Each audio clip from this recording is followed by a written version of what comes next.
Hi everybody, this is Joel Isaiah and I'm back today with another video for the fantasy roster. I hope that my guides have been helpful with you so far. I hope that you enjoy them together with the predictions for this major. So today what we'll be looking at is our fantasy roster for the first day of the main stage of the Stockholm major. Tomorrow, there'll be 5 teams playing on the main stage. It'll be Beastcoast, BetBoom, OG, Fnatic, and Gaimin Gladiators. So, among these teams, we will choose our players for our rosters. How do we decide on the best players and the best card to choose? I'll take you this process quickly. First off, the most notable thing to take note of tomorrow is that there will be two teams, uh, two potential teams who may play 2 series instead of just 1 series tomorrow, and that will be Beastcoast or BetBoom.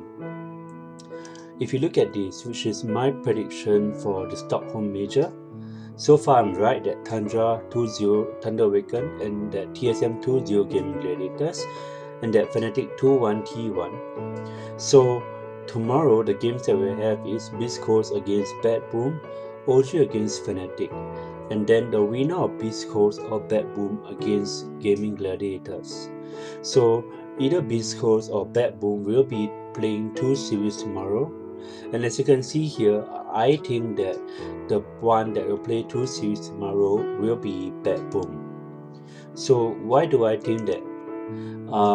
This is because BetBoom performed better than Beastcoast, at least in terms of the overall. They performed better than Beastcoast in the groups. They won more games than Beastcoast. But otherwise, BetBoom cannot be said to be much stronger than Beastcoast. So it's not off to say that Beastcoast could be the one that storms BetBoom, but the more likely outcome would be that BetBoom will win. So I personally will be betting that BetBoom plays 2 series. As BetBoom is going to play 2 series, what this means is that for the fantasy points, the fantasy point will take the best 2 games out of the best performing series. So BetBoom players will have a higher chance to score high points tomorrow.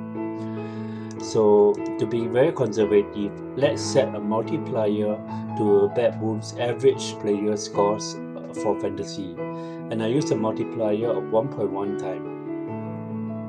Now let's calculate the average fantasy point of each player to have a mathematical understanding of which players are the best to choose from.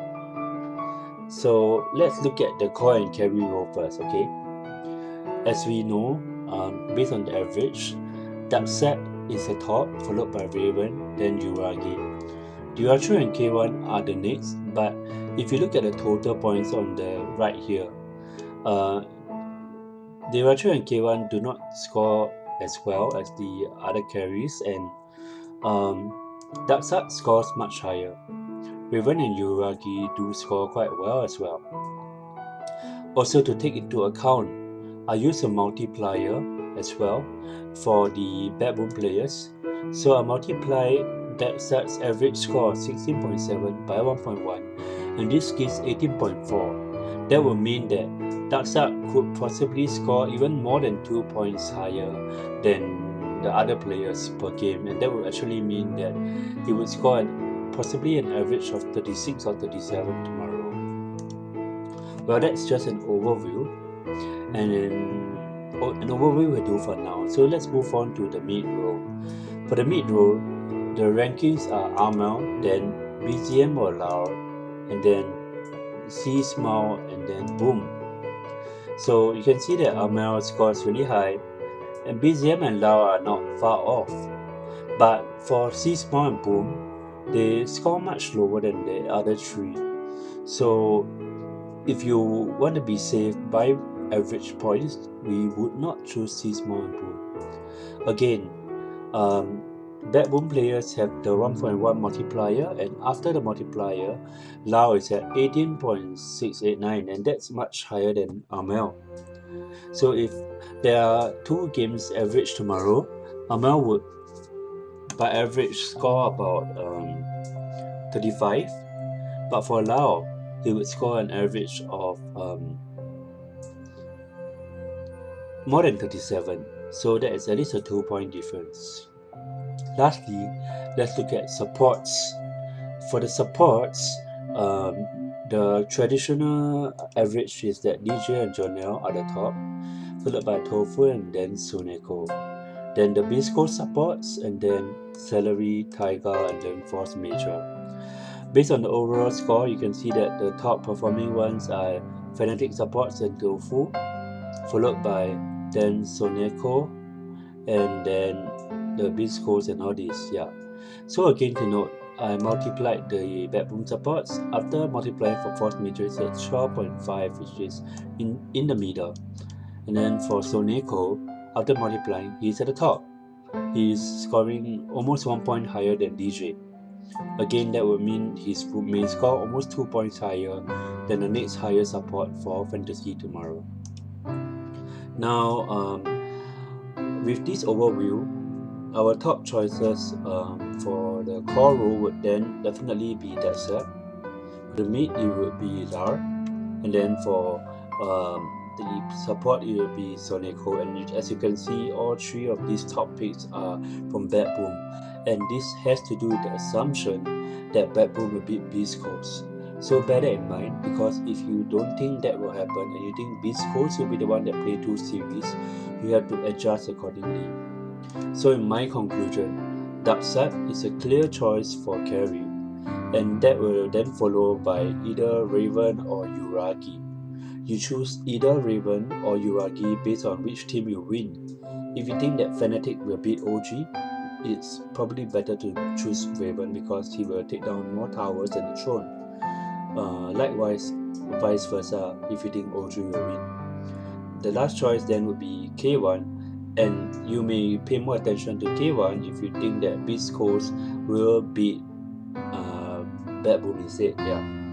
Now for me, Lau is a clear choice, followed by Amel or BZM, and again you choose either Amel or BZM based on who you think will win that series.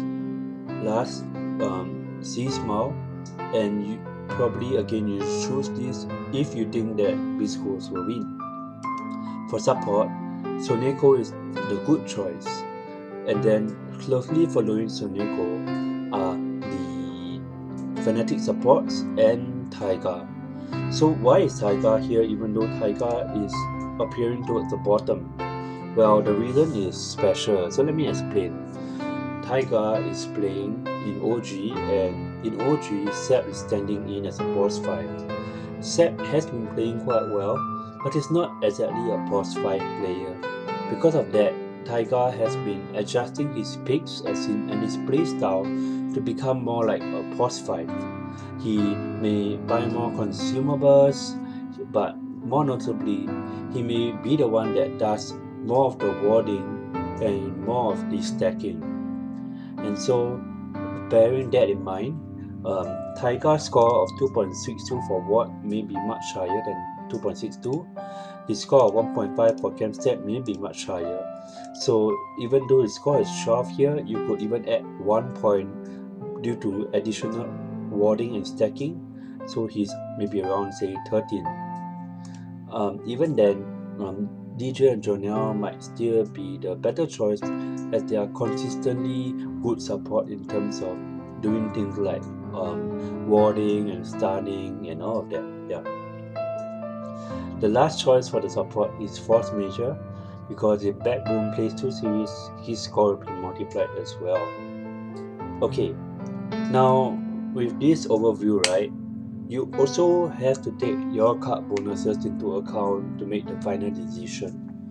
If your card bonuses are significant, you may want to choose that card instead. So for example, if you have a 20% tower kill bonus for Raven, you might pick Raven instead of that set. If you have a 20% kill and 20% teamfight for BZM, you may choose BZM over Amel.